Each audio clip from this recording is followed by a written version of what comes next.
আসসালামু আলাইকুম সবাইকে। আজকে সকাল সকাল নাস্তা করে বের হয়ে যাচ্ছি বাজার করতে।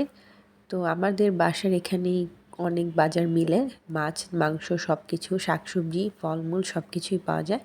হাতের ডান সাইডেও পাওয়া যায়, হাতের বাম সাইডেও পাওয়া যায়, মানে যেখানে থেকে ইচ্ছা সেখান থেকেই আমি নিতে পারি, তাই খুব সহজ হয়। আর বাচ্চা নিয়ে বাজার করা যদি একটু কঠিন, কিন্তু আমার কাছে ভালোই লাগে ওদের একটু ঘোরাফেরা করাই, আর সাথে আমি একটু বাজার করি। আমি যদি না নিয়ে ওদের বের হই তাহলে ওদের আর বের হওয়া হয় না।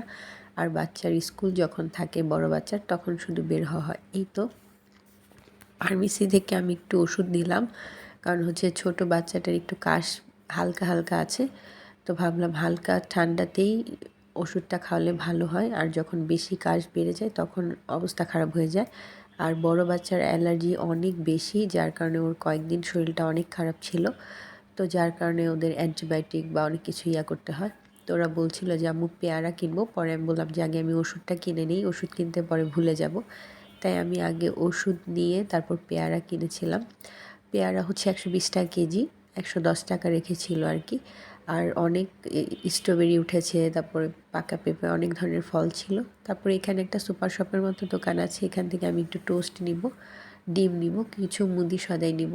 এখানেও ফার্মেসি আছে, এখান থেকেও মানে ওষুধ কেনা যেত, তবে আমি আগেই কিনে ফেলেছিলাম বাসার নিচের ফার্মেসি থেকে।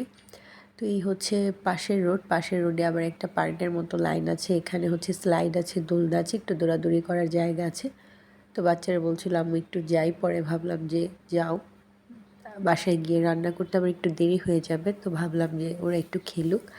তো ওরা একটু খুশি মনে দৌড়াদৌড়ি করছে, আর এখানে আমি একটু হাঁটাহাঁটি করছিলাম। এখানে অনেক মানুষজনই থাকে, বিকাল টাইমে বেশি মানুষজন থাকে। আর স্কুল ছুটির পর আশেপাশে 2-3টা স্কুল আছে, স্কুল ছুটির পরও বাচ্চারা এখানে খেলে।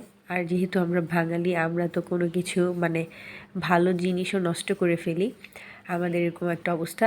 তো আমাদের মিরপুরে এখানে এরকম অনেক পার্ক আছে, কিন্তু দোলনা স্লাইড তারপরে যা যা থাকে আর কি, তো এগুলো কিন্তু সব নষ্ট হয়ে গিয়েছে। বাচ্চারা দেখা যায় যে দুষ্টামি করে, অনেকে ভাঙচুর করে বা কীভাবে কী করে বলা যায় না। যদি এগুলো লোহা দিয়ে তৈরি, তাও ভেঙে গিয়েছে কিছু কিছু জিনিস। এই তো তারপরে একটু সবজি নিব, এখানে শাক নিচ্ছিলাম, পালং শাক, লাল শাক, আর ফুলকপি, অনেক ধরনের সবজি টবজি ছিল। আমি তেমন বেশি বাজার করতে পারিনি, যা যা পেরেছি তা নিয়েছি, কারণ যেগুলো আমার দরকার ছিল সেগুলোই নিয়েছি।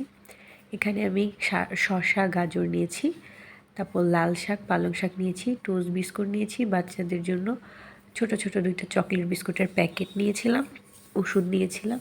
এই তো বাজার সদাইগুলো গোছাবো, তারপর রান্না বান্না শুরু করে দিব। আর আমি সকালে নাস্তার পর ঘর পরিষ্কার করে ফেলেছিলাম, কাপড় ধুয়ে নিয়েছিলাম, যার কারণে এখন শুধু রান্না বান্না ছাড়া আর কোনো কাজ নেই। তো এই যে পেয়ারাটা এখন ওদেরকে কেটে দিব, ওরা খাবে। আর এই তো বাজার সদাই। সবাই ভালো থাকবেন, আজকে এই পর্যন্তই। আল্লাহ হাফেজ।